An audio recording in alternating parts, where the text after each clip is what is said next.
All right. Okay, I think we are live now. Guys, if you'll say something first, then I'll do the introductions. So Something. there we go. Thank you. Hey. Microphone check 1, 2.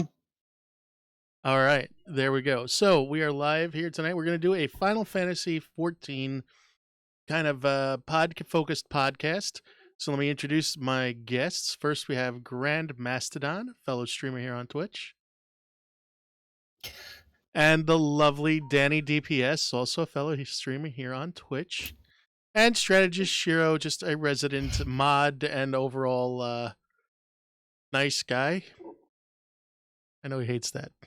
It's Mod? true, though. He mods for you mod for Krebs channel, and you also I believe have administrative yes, I see you. You also have administrative access on a number of other forums and such, so or channels. Don't make me do this.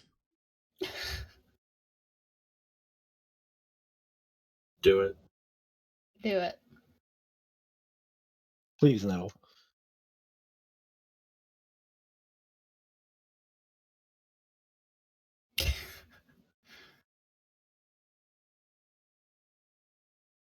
I see Shiro up here. He's just like, no, no, no. Nope.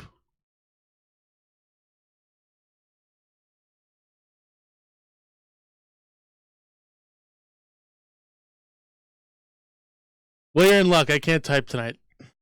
Oh, you have to do backslash. No, don't tell him that. Yeah, it is backslash. But I wanted to. I still think it should be done. Just saying. I agree with you. Nah, we're good. I won't. Doesn't look in his face. I always have this look on my face. It's all good. Anyway, I have to remember I have push to talk on, so I have to continually keep the button pressed. So let's start off on this. We'll edit some of this out too when it goes on YouTube. Don't worry. Good. Set it on my face too. Oh yeah. Aw. Aw, come on, man. No, you have to have your face. Yeah. Oh God.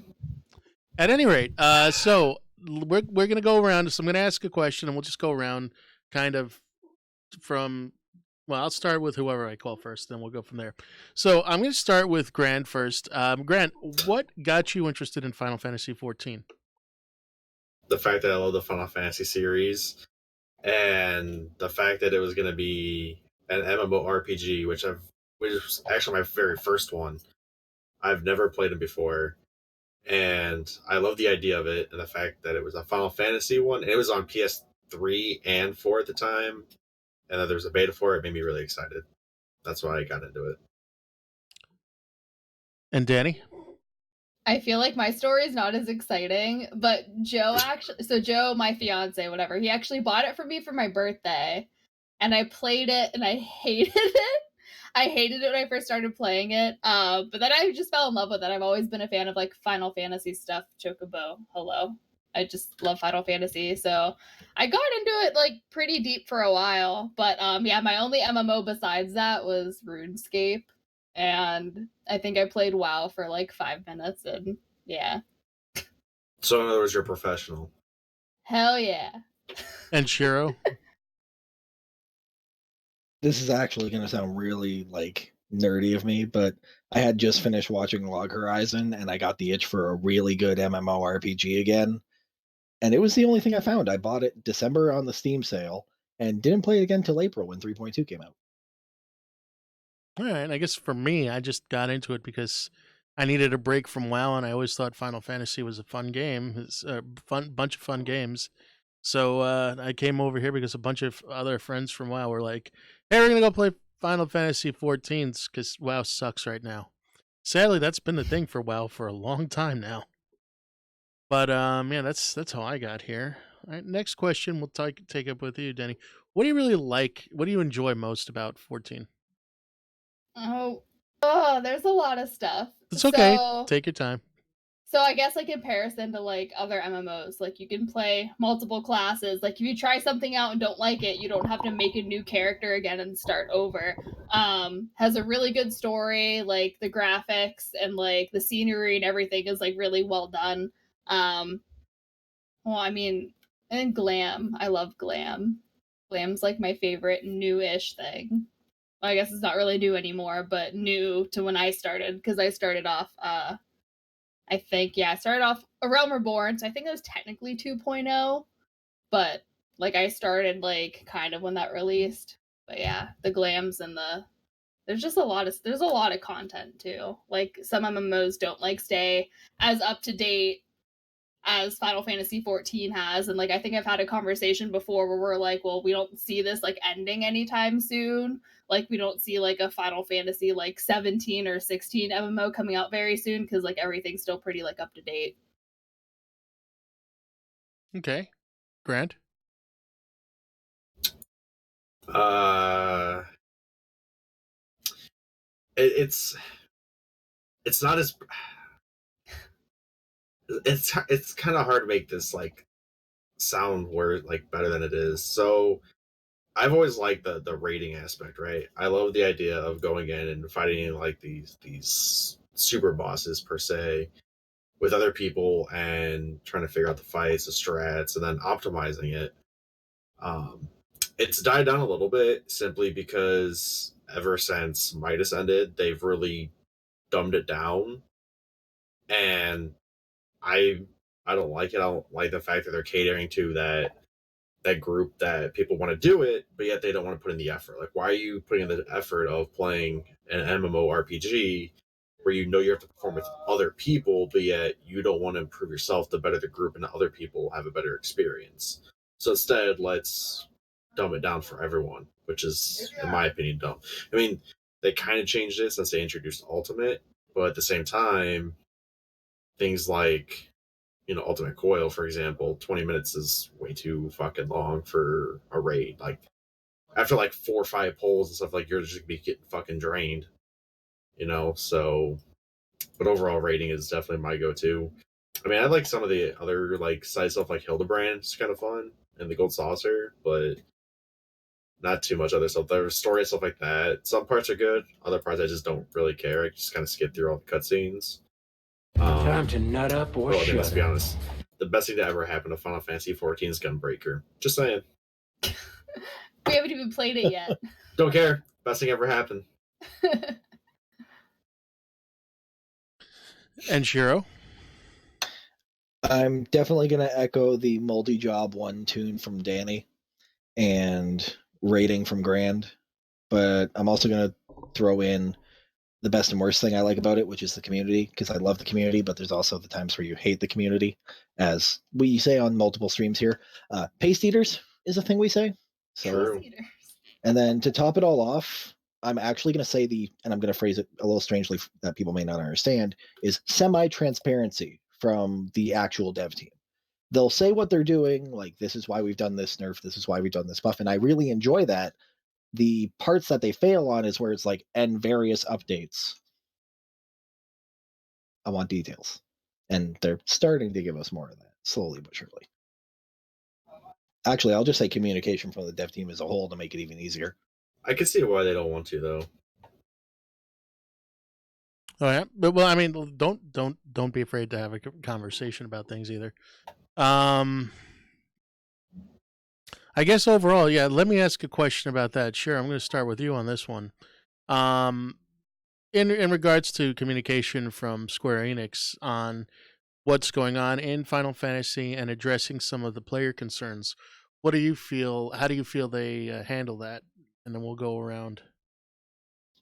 Obligatory, please look forward to it. It's hard for me to really say that they're not consistent with it or they're too consistent with it, because it's a very large culture difference from how the Japanese and all of them treat communication as a whole and everything in comparison to us in NA. Just looking at the Fan Fest, for example, we had a teaser trailer reveal. It was 2 minutes of a teaser, and we were wild. Japan gets the full trailer, and due to the culture difference that they have, it was stone quiet. And I mean, like, you can hear a pin drop kind of quiet if that trailer was muted. But going between the two different cultures, the multiple languages, I still feel Square Enix does a good job as a whole, given that we have regular letter from the producer live. We have our FanFest meetings. They have their regular patch notes or any form of emergency maintenance. Even just if you sign into the launcher that we have and there is some kind of maintenance coming up within the next 2 to 3 days, there's a notification you have to acknowledge even before it loads up the game for you. Not a lot of companies do that anymore, let alone have a launcher that they could program that into. Now, a lot of other companies, like say, I forget who makes Guild Wars, but them have it where they'll just send a system message, hey, we've done a live update, just log out, log back in. So there's room for Square Enix to improve, but they're on the right track, and they're doing probably the best they can given all the circumstances. Now, compare that to something like how Well, you all companies have like phones, don't you? that. Well, I was going to say Blizzard, but I mean, overall, Danny and Grant, do you agree with like that they communicate well, or do you think that they could be doing more? ArenaNet, that's a good point. I think they could definitely be doing more, honestly. I mean, there's been a lot of questions that have been brought up over the years about things, and at first they kind of shove it off, right? And then 2, 4, 6, 8 years later, you finally get an answer of, for example, well, why don't we have parsers? Some other games have them. Well, because the community is too toxic. Well, that's going to happen everywhere you go. It doesn't matter if you have it or not. People are going to shit on each other. It's that simple. Well, we want this to be a friendly. I get it. To a degree, I get it because Square Enix is trying to develop a community that's semi different from WoW and Guild Wars, like that. They want it to be very inclusive. They want everyone to include everyone and everyone kind of get along and work together, right? But at the same time, that's never going to happen because that's just how society is. We have our cliques, right? Um, so when people ask questions like that, especially when it's multiple people, right? It's not just 1, 2, 3, or 4. It's hundreds, it's thousands of people with the same question. They just need to give a direct answer, right? Not just, well, we're not saying it's not possible, but we haven't. We know we would need to figure out how it's going to work and this and that. No, just say yes, no. This is why. It's not that hard. And then when you announce something in a trailer or something like that, people clearly kind of put 2 and 2 together and stuff. Just don't sit there and kind of just, yank their leash and stuff. Just be direct about it and let it go because people already get it. Why are they going to sit there and waste time and everything else? So that's my opinion, though. Danny, you're muted. Danny, you're muted. Jinx. Are we good? Yeah, we're Yeah, good. You're good. Okay, sorry. I had like a coughing fit and I was trying to mute my mic and it just It's all broke good. everything. Now, I agree with I'm hearing what you're saying, Grand, and I do agree with you about the answers because when I first came to the game and I was like looking now as somebody that came straight from WoW, I was looking at it and like I would really like some answers to be able to use some add-ons. We're gonna get into the kind of toxicity and rating thing in a little bit, but Danny, I got a rant for that. how do you feel about the like their communication and answering questions and addressing things that are concerns that maybe you have in the game? Like, for instance, what about the whole I know there's a big uproar about the whole healing thing and Dancer going on, so Oh, yeah. So I don't know as far as like communication goes, but it was like very assumed that we would get an additional healing class. Like I don't play healer myself, so like I'm only speaking on behalf of my healer friends because I have a lot of them. Hi. But hi. Yeah. But as far as that goes, I guess like there is an understanding why it wouldn't happen, but it wasn't necessarily like I might have been brought up from like Square Enix, but like I'm just going off of like from what like was communicated like to me, like the classes being balanced. We already have a shield healer, we already have like white mage, and like we have astrology. Like how are we gonna like add another healer with how those classes specifically are? And like there is, I feel like there's still some I can't speak. There is like some room as far as that goes, but like as far as like how it's balanced, like okay, like we added another DPS, so did we really need another DPS? Because we already have range DPS. Do we need another one? And like I see like that aspect of like, okay, well they get this, but and then we get another tank, but like how come we can't add a healer in? But like I mean, like, as far as, like, general communication goes, like, I'll, like, copy what Shiro said here, like, about, like, hey, like, maintenance is gonna be this is what we're doing, this is what was done, is, like, pretty, like, up to par compared to, like, most games, because most games will just be like, oh, well, it's broke. It like, no notice, like, it'll just be down, and, like, that's it. But I will say about the parsing, I hate parsing, because I had a personal horrible experience with parsing, and that's my only beef is like so like not all the community is toxic, so I understand like okay we shouldn't punish everybody, but like there shouldn't be parsing and rating fine. If you want to add it for rating, fine. Like you should know your performance, you should know how well you're doing, you should know how to improve 100%. But like in day-to-day dungeons and stuff, like I had an instance where an ex free company leader, whatever, would be like, oh yeah, I'll run this dungeon with you. And like, it's just like a roulette or something. Like, no one cares about that. But he followed me into he went with me into the instance just to tell me how much of a shitty black mage I was. And this was right after they made all those black mage updates where I had to completely change my rotation within like the last couple weeks before Stormblood came out in order to clear A12S or whatever it was. So, like, on that aspect, like, I know the toxic side of it, but, you know, I'm not, like, there's already outside sources for parsing, so it's not, like, necessary to implement it now. Right. So, I can kind of answer a couple of your complaints or gripes, so to speak. Mm-hmm. So, they said back right after Heavensward came out, they said that they're not going to do 3 jobs per expansion because it takes up too many resources, which kind of makes sense, but at the same time, it kind of doesn't. Because if you look at their budget between all the expansions, it's constantly doubled ever since The Realm Reborn. Doubled, and doubled again. So I mean, they could have hired another 15 staff members to design another healer. But their argument to why Dancer's not a healer is because every role has at least 3 except for physical ranged. And the way that the current standing is for the way that they work, machinist is pretty much useless. It's one of those things you take it in there if you want to just have fun, basically. You can do well with it. Otherwise, it's bard, because even an average bard, their DPS will make up for a slightly better than average machinist, but then other buffs will easily outweigh whatever a machinist can bring. Even if they're a god tier machinist, it would still outweigh it easily, and that's wrong on their part, because they definitely should have balanced machinist and bard better.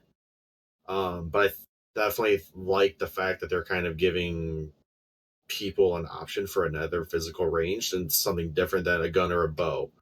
You know, now you got chakram, so you're throwing shit and you're doing lap dances and everything else. But lap dances? Well, they are a dancer, but that's I still wish that dancer would have been a healer, because from looking at a healer spectrum, I don't mean healer and I can just play everything. It's kind of annoying that ever since Heavensward we've had the constant meta, right? It's a scholar and Asher, that's the meta. You got one for Prague, then you got the other one for the meta, and everything else. Well, people kind of get tired of just having that. They want more variety, they want more balance. And there's always going to be that 0.5%, 1% meta, but they can do a better job with balancing everything to close that gap of how different it is, to where in the end, unless you really care about that last little 10 DPS, 20 DPS, it's not going to matter. You could play these and you'll do just as well with it, but I think the dev team is afraid to admit that most of the player base is better than their own dev team. But whatever. Well, it's been proven that with raids, they tend to test any mechanic and such in basically a god tier test environment, which I'm saying test environment wrong because they don't even have a separate test environment we can use, like say WoW has or Guild Wars has. We don't have that. For us, it's purely in live. Right. They tried doing that with Ultimate Coil, and they're like, well, we'd be impressed if anybody could ever kill this fight. And a week later, that's done with. I'm hopeful for what's to come for healers, because if they don't balance it correctly or do a major kind of paradigm shift for what we have of White Mage is your pure healer, you have Astra that can do both, and you have Scholar that is our barrier healer. Healing's already getting kind of stale with what we have there. And if we just get stuff at 280 that's going to be the same, you're going to see a lot of healers either quit the game or change job types, and then you're going to see a lot more in need. Though at the same time, I'm hopeful they do it correctly, because if they do, there is a very good chance that we're going back to Midas level content. And if we go back to Midas level content, that means a lot more interactivity between jobs. But and you're gonna have a lot of very happy raiders. Well, I think that's one of the things. I mean, from my perspective, since I've been playing WoW, we've always had mods that we were able to track track DPS, track healing, keep track of things so that we could see I think what I have seen of it in Final Fantasy, it is something that is a lot more toxic than I would say, or the way certain people use it in terms of the raiding community uses it is generally a little bit more toxic than it is in WoW. As much as that's going to sound weird to hear, because in WoW the fights aren't as mechanically complex as they are in Final Fantasy per se. So you get a lot of it's more about learning the fights and getting the mechanics down first, and then seeing how high we can push each other to go further in DPS. It's not like we don't rank. I guess the DP you bring the player and not necessarily the rank in terms of DPS, because I've had like at the end of like 2 or 3 expansions ago, or no, Warlords of Draenor, I had one of the best shaman that were playing in the world, probably ranked 5th in the world as far as the DPS output that was coming out. And I mean, this guy was putting out, I mean, like they still have his like orange parses, so legendary parses, whatever. But that didn't change the fact that we would still struggle on fights. So it's not necessarily about the amount of DPS you bring. You can have one of the greatest DPS black mages or rogues in the world. If they die 5 minutes into the fight, they're just as useless as anybody else. So that I find it amusing. That I honestly have to say, I don't think, after playing WoW for as long as I did and having spent months on a single boss, I don't think I've really seen, outside of maybe its current like Ultra or Ultima like bosses out there, groups of people spend so much time on a final boss, like on a hard boss. But then again, you're right about one thing. I mean, like like you were saying about how they've kind of dumbed raids down. They did the same thing to a very large extent in WoW. I mean, like you'll never see a world race last more than a week anymore. Like for a world's first. Right. You'll never see, like, within the first week that's over. The new content's over, the mythic content's out. Let's see who's going to get it. Is it going to be mythic? Yeah. Is it going to be, or is it going to be, I don't even know the names of the teams anymore, but, it's the same thing. Like, I think to a large extent, people expect certain people, like, when a new raid comes out, I for one expect Xeno to be kind of amongst the first to kind of clear it, or to push out and get through it. Maybe Mr. Happy or somebody like that. People who you're used to seeing play at that level that are going to push through. And after that, I think it's just a matter of everybody else kind of going in there and doing it.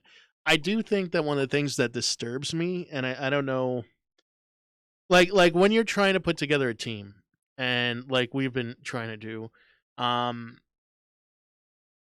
don't know if it disturbs me more that the entire concept of free companies and just putting together a static outside of your free company. I don't know if that really I mean, I know they want the game to be inclusive and social and everything. I just don't know if like making it so standoutish, where you don't really necessarily feel the need to do anything outside of your free company is something that I agree with from just an old school rating perspective. Because as long as I can remember, I don't know if this is a cultural thing or because as long as I can remember, both in EQ and in World of Warcraft, there was always something you did with the group of people that you played with. I'm interested to see what you guys think about that. So if everyone's okay with it, I'll jump in on that one real quick first. Yeah, So the two biggest things that I find wrong with Final Fantasy is how contradictory that statement is, in effect.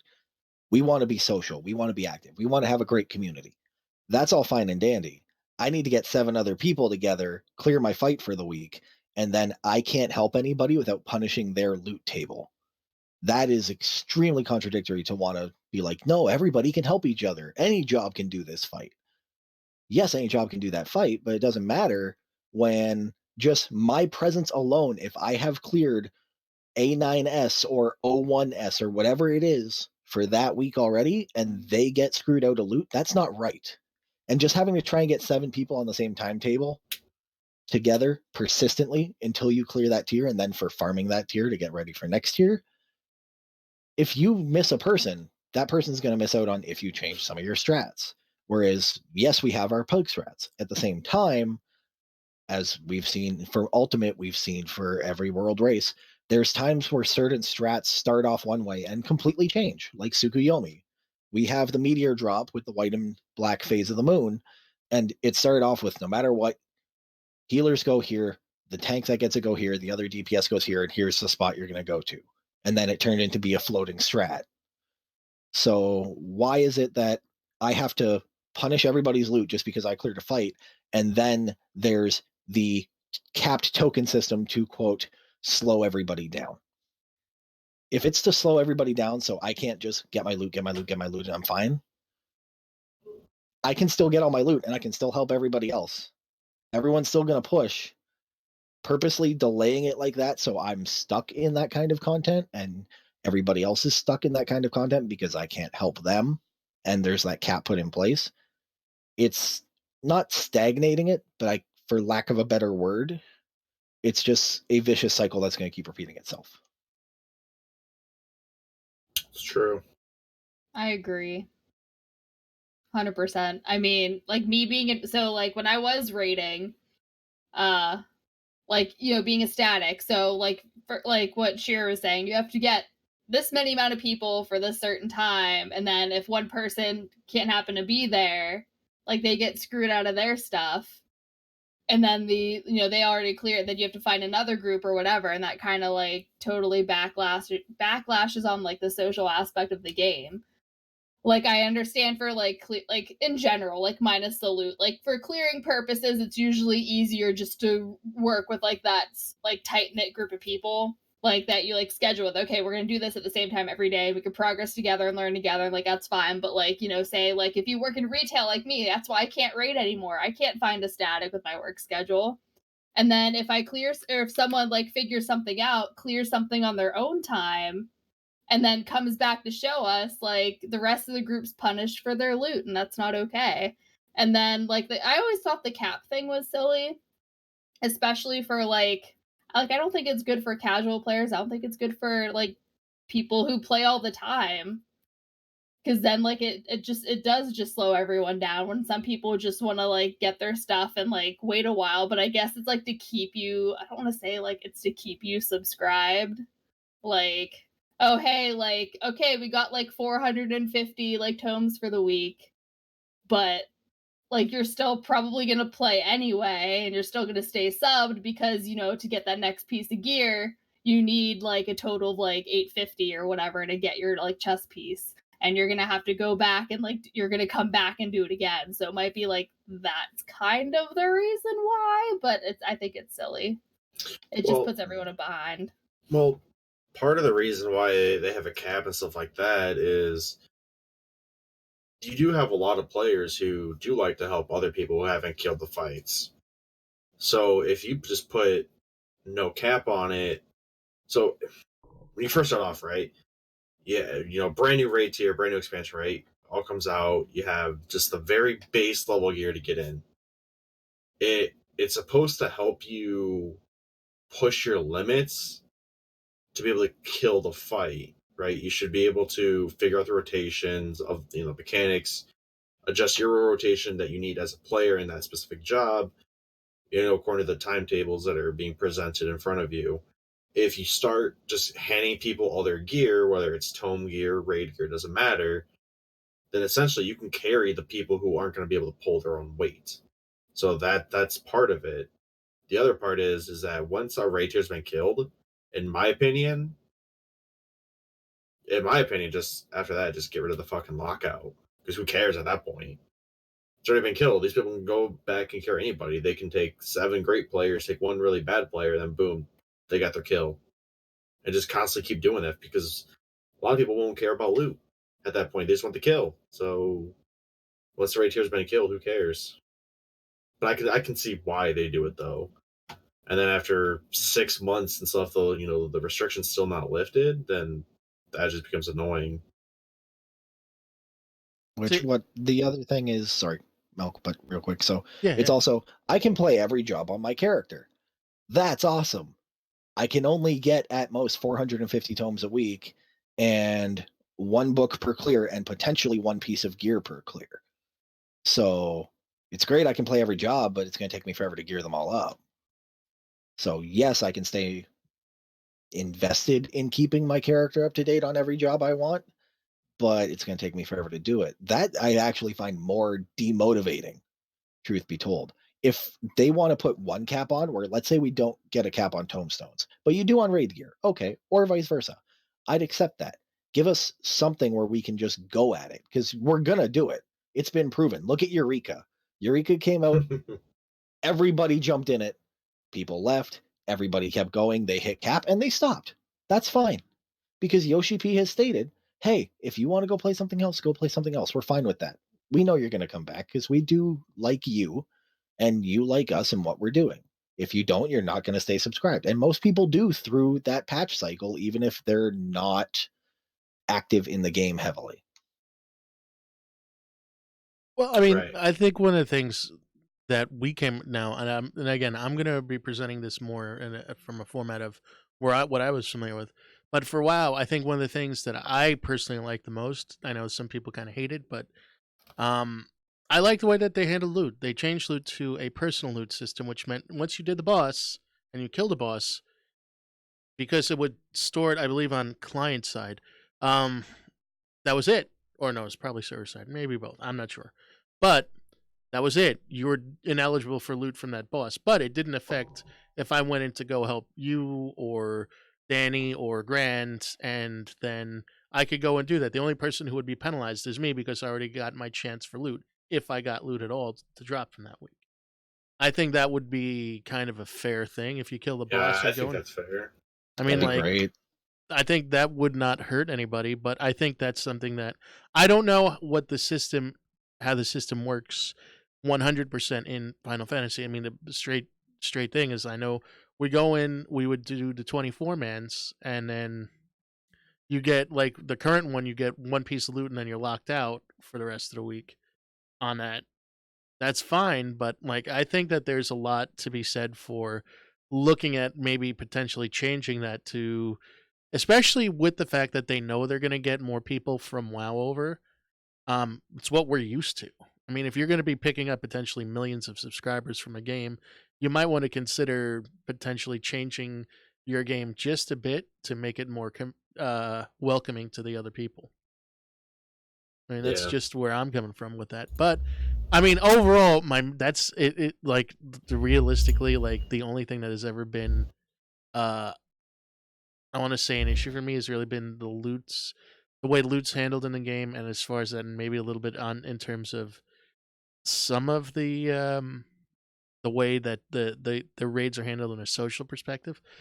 Because, like, one thing that did bother me was, like, how people just abused, like, the was it act, where they would look at that and then automatically say, like, well, you suck and you suck and you suck. even in WoW, like we didn't determine that. Like you know how I knew people sucked if they died by standing in fire all the time. That's pretty much when I knew you sucked. You know, if you're dying to a completely avoidable mechanic, that's one thing. But Danny, but Well, like if you're just because you may not be in the uber best DPSer or healer out there, I don't think that's a reason to, like, if you're still able to clear the fights, I don't think that's a reason to really be like, well, this person's horrible. Maybe they just got out of dungeons and this is their first raid and they're like, hey, I've got gear, but it's not the best gear. I mean, there's always something to take into effect for that. And I think that's kind of something that I saw with a number of my friends that were trying to raid in 14, that I think was something that I could certainly see why parses are not, as Danny said, the favorite thing in the world. well, a lot of it. So I mean, I use ACT myself personally, right?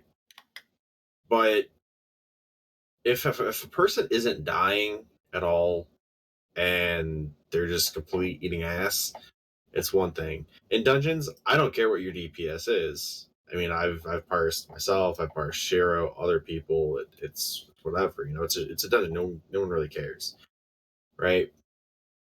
ACT was never designed to sort of like weed out the bad people. It was to be able to look at the timetable, look what was happening, and improve on your own self.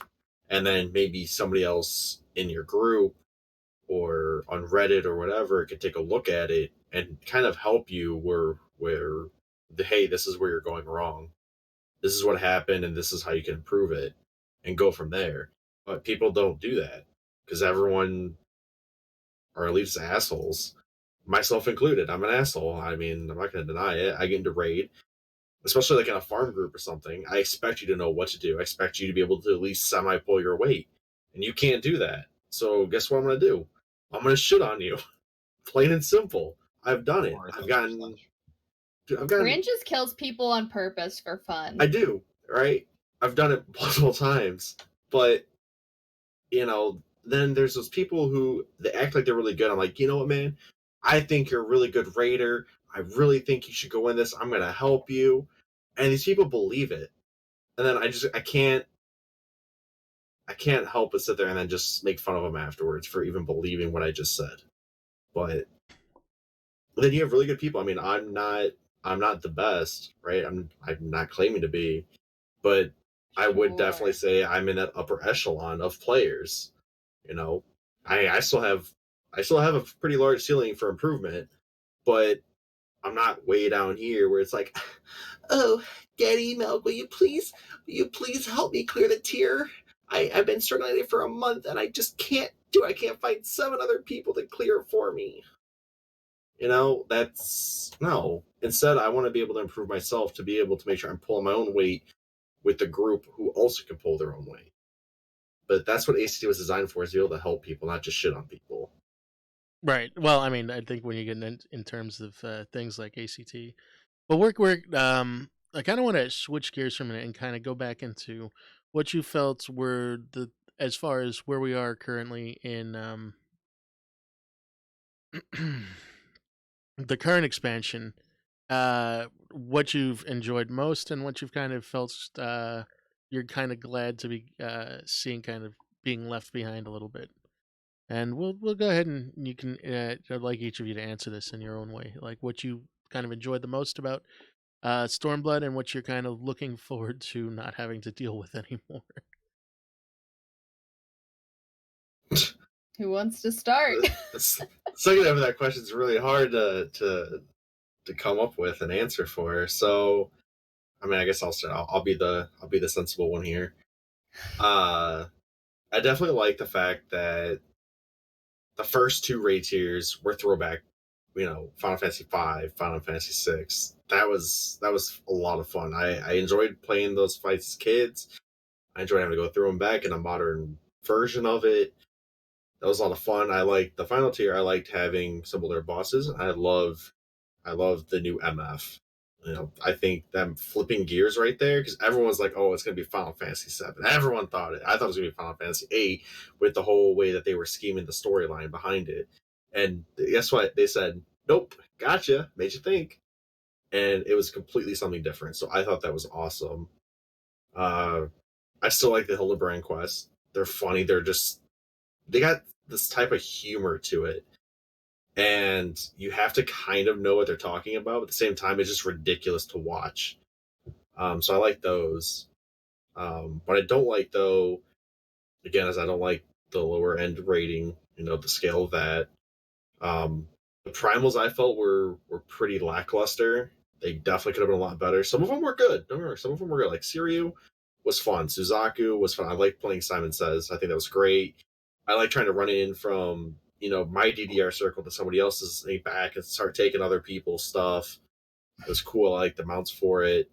Hell, even Eureka, once you got past Pagos, that wasn't even that bad. But as far as looking forward to it, I mean, Gunbreaker obviously is going to be the best thing ever to happen to the game. But I'm worried. I'm worried for the player base that with all the hype that they've given out throughout the trailer, the lore behind it, what we're doing, if it fails to meet that expectation, the game's just going to go downhill and hit a freaking muddy river. Danny?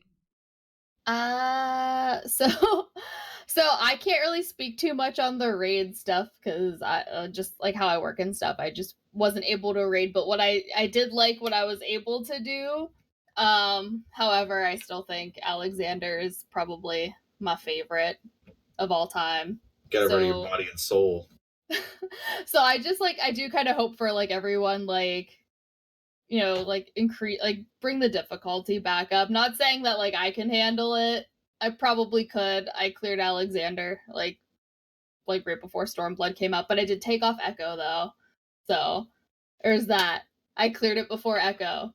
But yeah, I don't know. I really like the Stormblood story. I think it's I don't know. I thought I enjoyed it more than previous ones. A Realm Reborn just seemed very long for me. I don't know. Heaven's Ward wasn't too bad, but I really like Stormblood. I love the music. I mean, we have everyone's probably heard this. It's not a meme, but I guess it's a meme for my channel. Danny Needs a Mom. That wouldn't have been a thing without Stormblood, which is pretty sick. But I really want Black Mage to be fixed so bad because they did 2 big changes to it before Stormblood came out. So basically, not that it made it totally unplayable, because I know people who are really great at Black Mage. It just it seems more difficult than other classes to master. Maybe it wasn't for me, I don't know, but right at the end, when I finally get my rotation down, when I'm finally not dying to everything, because Black Mage movement is trash. But oh yeah, another thing. Oh my god, I thought of something. So shared gear and stuff, how Red Mage and Black Mage, they all share their gear respectively. But melding materia, I forgot what fight it was. I'm gonna be so mad that I don't remember, but it was a primal fight, and I had to switch to Black Mage to accommodate the group, but my gear was currently melded to Red Mage, and just how it melded, I had no spell speed, so that was a bummer. But DPS was still decent, but there has to be something for that, and that's my biggest complaint. But other than that, in the game itself, Stormblood expansion itself, I really liked. So what you're saying is potentially make it so you can have the same gear, but you can have almost like you have glamour plates. You could have melding plates. Something like that, just so it makes sense. Because with Black Mage, I'm probably gonna not you all ideally want spell speed. I think spell speed and crit. I don't remember exactly because I haven't played Black Mage in a long time because of it. But for Red Mage, you don't use spell speed. You don't need spell speed. Your spells are speedy. You don't need it. But okay. Fair enough. Yeah. I think I know what Danny's that looking way. for. Yeah, someone would probably explain it way better than me. I think what Danny's really looking for is probably, we have gear sets where you can have a gear set to say this is all the stuff I have for White Mage, this is what I have for Scholar, this is what I have for Astro, this is what I have for Paladin. You click the button and there you go, it equips everything. If that could be taken one step further, where I have one chess piece between all 3 healers or all 3 tanks, but the melds are independent to that gear set for that job, then if I'm on Paladin but I'm sharing that chess piece, okay, that's fine. Paladin's got crit on it, but Dark Knight doesn't really get crit as much. Okay, I want to give them debt, so I can do that instead. That'd be kind of cool. I would enjoy that, actually. I would enjoy that a lot, because that would make my life easier and it would make me hunt more. So for what I've loved from Stormblood, I'm going to do a top 3. Number 1, starting at the top, starting at the hype. Little Sun. Best cutscene in Stormblood. Knew that was coming. I can't say anything else for that, because just Y'shtola being Y'shtola was wonderful. The second one's going to be a little bit strange, because a lot of people, it's not actually in-game, like a lot of people tend to love. It was the side stories that we get on the website. I believe it was called Calm Before the Storm. They had a bunch there, because those kind of show the intermission times between patches in a way. So right after we liberated Alamigo, we got to see a little bit more from the Scion side, where, okay, well, we've liberated Alamigo, everything's being set up. And you see Alite, Y'shtola, and Lise all meet up at Limsa sharing like tea and desserts for lunch. Like, you finally get that downtime and you kind of just go, oh man, that was rough. So how are things going with you guys as you're basically sitting there having a drink? So it was kind of humbling to see and read, and a thorough enjoyment for myself. And for the third thing I probably enjoyed the most, I'm going to have to go with the latter half of the primal fights, which would be the 4 lords as a whole. There's a couple I didn't like in there. There's a couple I did. It's a pretty even 50-50 split. Because you have Lakshmi and Susano, who were more the story-based ones, so they were much easier and not simplistic, but not overly complicated. You had the much more fun and interactive mechanics in the later half of the 4 lords, like Siryu and Suzaku. So I'd have to go with that. As for what I'm very much happy to leave behind, Jump puzzles. I'm gonna go with seasonal event jump puzzles for that one. Oh, okay. Yeah, because I like Kugane Tower. I didn't like Costa del Sol. Costa del Sol can go burn in a fire. See, to me, it was the other way around. And actually, I'm gonna say I liked the story overall.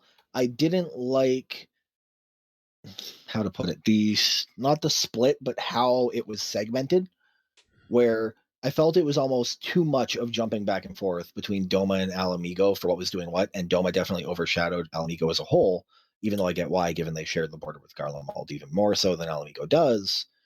It's just, like, the entire hype of Stormblood was, we see Monk in the trailer, we're going to Alamigo, yeah, let's go liberate them, we know we're going to take down the Empire. That's awesome, that's a great setup. But I'm also kind of sad about it, because we did that, and then that was that. And then we focused on Doma and starting the war with Garlemald, which is great, except, okay, the war with Garlemald's oncoming. We're the Warrior of Light, let's go do this. Oh, yeah, no, I got to go to the first. See you later. Which, I mean, it's going to be an interesting story, but at the same time, let's be honest, and the comparison's been made. You can see it on Reddit, you can see it in YouTube videos. We're having an expansion that's just one long side quest, potentially. If you don't seriously follow the lore and understand exactly what the problem with the first is, it's going to be a side quest expansion. Well, I'm wondering if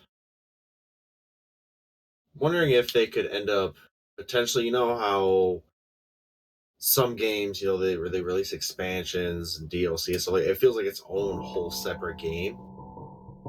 I feel like they could potentially make Shadowbringers moving forward, and whatever the expansion is after that, possibly almost like a whole fresh new game.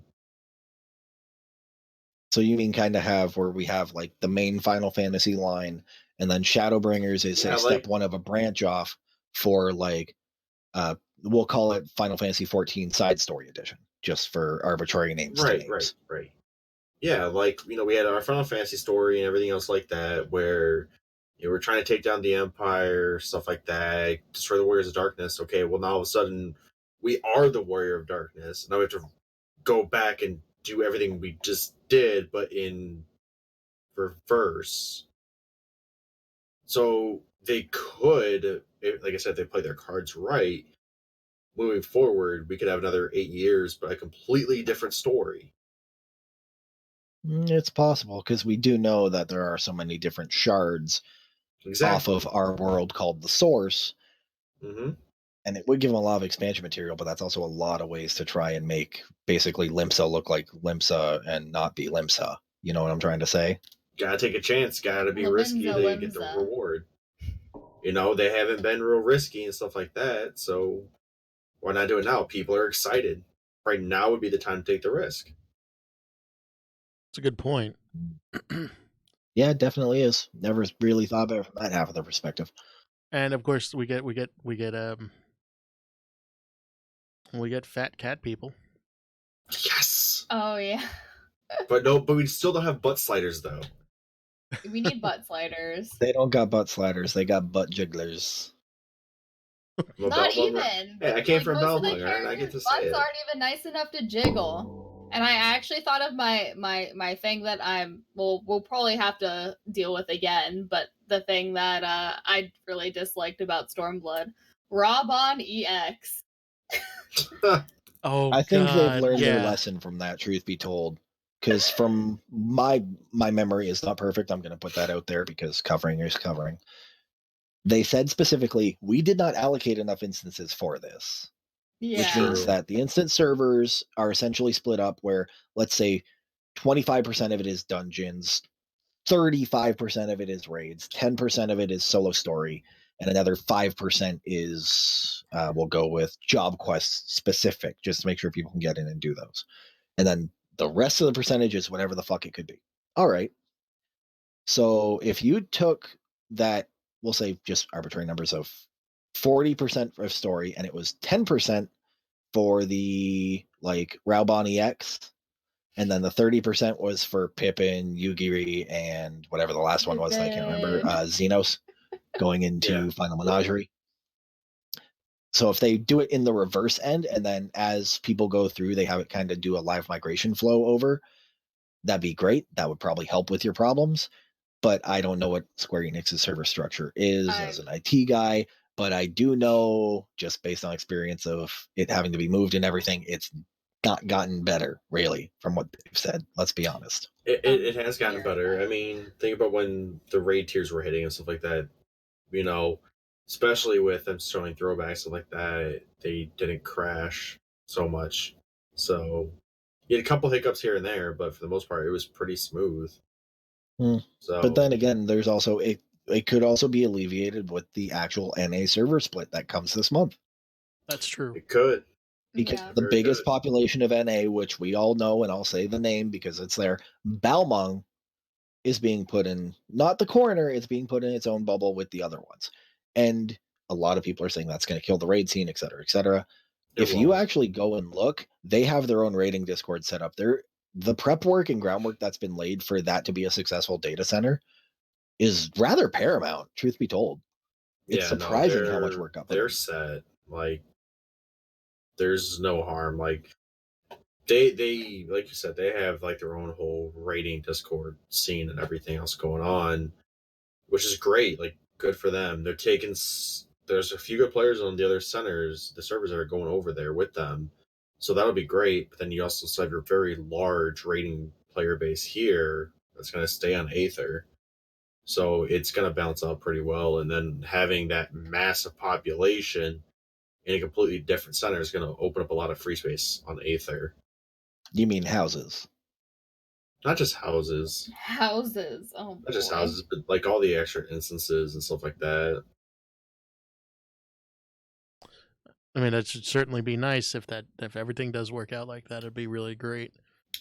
I guess in closing, I want to kind of get the one thing. I know what your answer for this is already, Grand. The one thing you're looking forward to the most in Shadowbringers. One thing, we go with that. I bet Grand isn't gonna say Gunbreaker. I mean, no bet.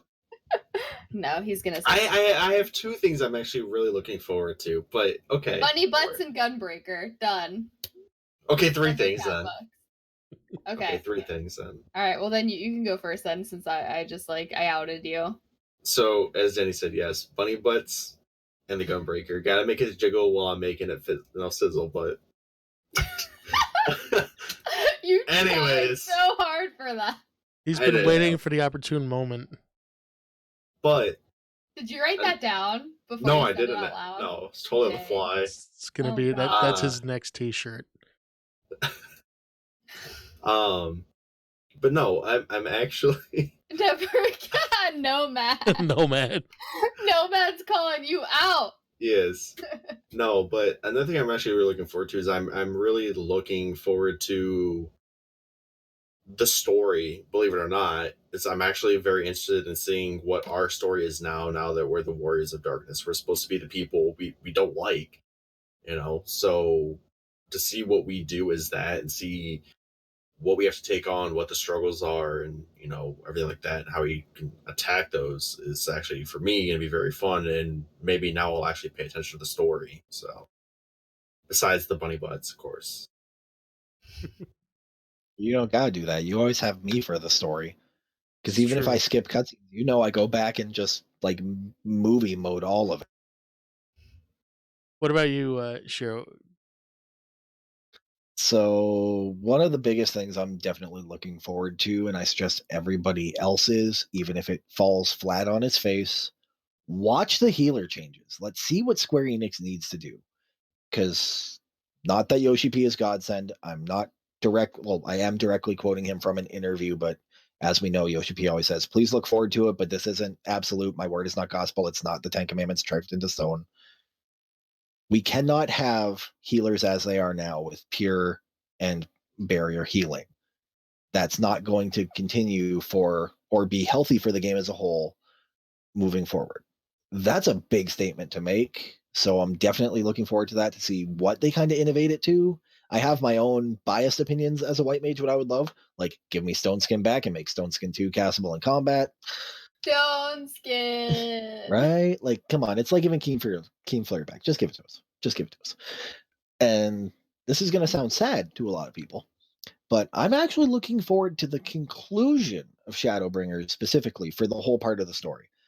Because the Warrior of Light is not on Eorzea, and that war is ongoing. They're not just going to be like, oh, hey, by the way, you came back and you're right at the point where the war starts. I'm calling it now. That is not how Square Enix is going to work it. There's going to be some serious cleanup or a really epic moment of like, hey, what's up, bitches? I'm back. Time to save the day. So I really want to see how that plays out. But hold on, I got a question about that though. So if we come back, okay, remember we were the Warriors of Darkness. Wait, just hold on. Danny, I want to hear yours. Because this could be on another. What is the number one thing you're looking forward to? Bunnies. I'm so basic. Bunnies.